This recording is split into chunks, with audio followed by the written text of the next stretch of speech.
Give you a brief description and introductory lesson to using the R2D2 gutter vac system. I call it R2D2 because it looks like R2D2. So this is a 3-motor system, but we only use 2 motors because if we run 3, then it can overload. It can be too much draw on the circuit. So how it's set up is I have the on and off switch here, so just on and off. So we don't need to touch any of these buttons here.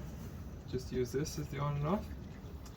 Before we start and after you do your hazard assessment, some tips for basic setup. So always use safety glasses because you're working above you and there's debris and stuff in the gutter that can fall down and get in your eyes, so always have safety glasses. A pair of nice gloves is also helpful. And then you'll see how I have the cord set up. I have it tied here.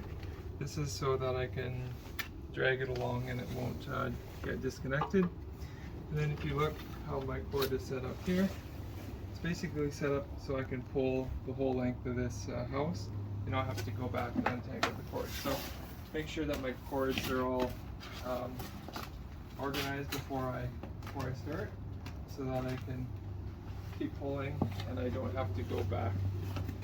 So the main thing with this is the more efficient you can get, the better results you'll get.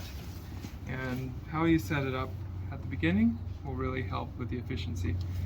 The unit turned so that the handle is towards me. This is so that every time I move 5 feet down, I can just reach back, grab the cart and pull it along. That way I don't have to leave my pole, put down my pole, come back and get the cart. I can just keep working in one direction until I get to the end. Alright, so now we're going to do a demonstration of how to use this. And I'll get my assistant to go over there and video from the corner.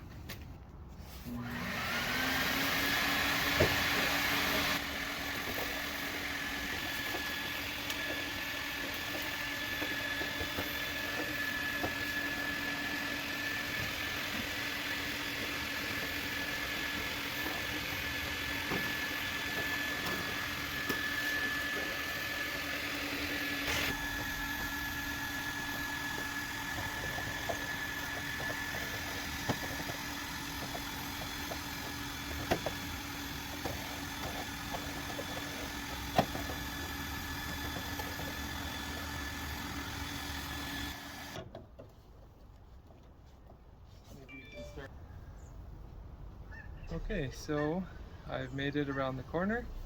I pulled my electrical cord into a pile here, and I can go straight that way without anything hanging me up, and keep doing the same thing.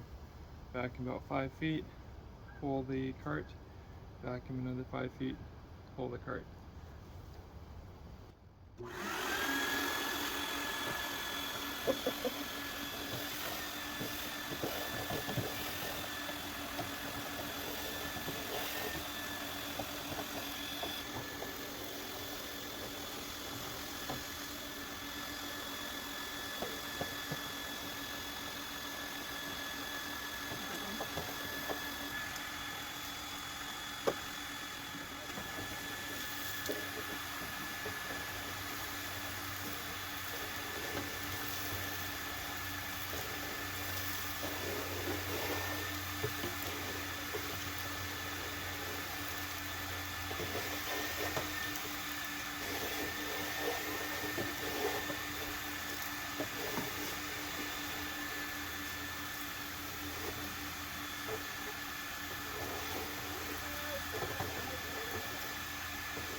now I'm at a point where I need to move the machine past some plants or trees or whatnot.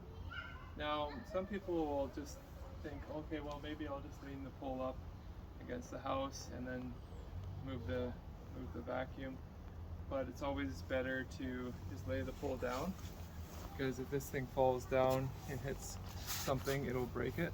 So just always lay the pole down, disconnect the hose, move the vacuum past whatever you're trying to get around, and then reconnect the hose. Don't ever just hang the pole in the gutter, as if it falls down, it could really damage something.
Okay, so you might be wondering, how do we know if the gutters are clean? Well, simply we can hear when all the dirt has been sucked out. So if you hear dirt coming down, it means there's still dirt in the gutter. But when you hear nothing, silence, you know that the gutter is clean. Plus, we pass through the gutter at least 3 times. So you pass once, you come back, you pass again. Each time you're positioning the nozzle on a different side of the gutter so that you're catching everything. Also, the gutters have hangers about every 2 feet or 16 inches, and you'll bump up to that metal hanger as you're going along. So there's one here. So how do you get the dirt under the hangers? You make sure you angle the nozzle so you get the dirt from that side, and then you jump over and get it from the other side. Angle it the other way. That way you're ensuring you get all the dirt that's under each hanger. So using this system really speeds up the safety, efficiency, and the ability of workers to do more jobs without having to move ladders every 10 feet, every 5 feet. So it's really increases the amount of productivity. If this system is used well, workers will be able to be much have a better work condition. So because it's a valuable system, and the vacuum costs around $3,000, $3,500, and the poles are about $200 each. So we always want to make sure that we take care of the system, clean it at the end, make sure that we collect all the poles, that they get back in the storage. That way we can maintain the longevity, and it's available for the next worker. Okay, so now you see how the system is set up and used, and you'll notice that this is, I would say, a medium to large size house, and we've already been able to do essentially the side and the front within about 30 minutes of work. So a house like this can easily be done within an hour to an hour and a half with one person, provided they do a proper setup, know how to use the equipment, and are able to be well organized. Okay, so now we're done with the gutter cleaning. What do? So we drain off the water, and then the solids. Once we're done draining off the water, we put the solids in a garbage bag. Now, if the roof is a natural material, so wood or tile or cement, the debris from the roof is all organic, and it then can go in a green bin. So I put it in a paper compostable bag, and it goes into the green bin. If the roof is an asphalt shingle, then the debris is not all organic, and it would go in a plastic bag instead of a paper bag and go into the garbage bin.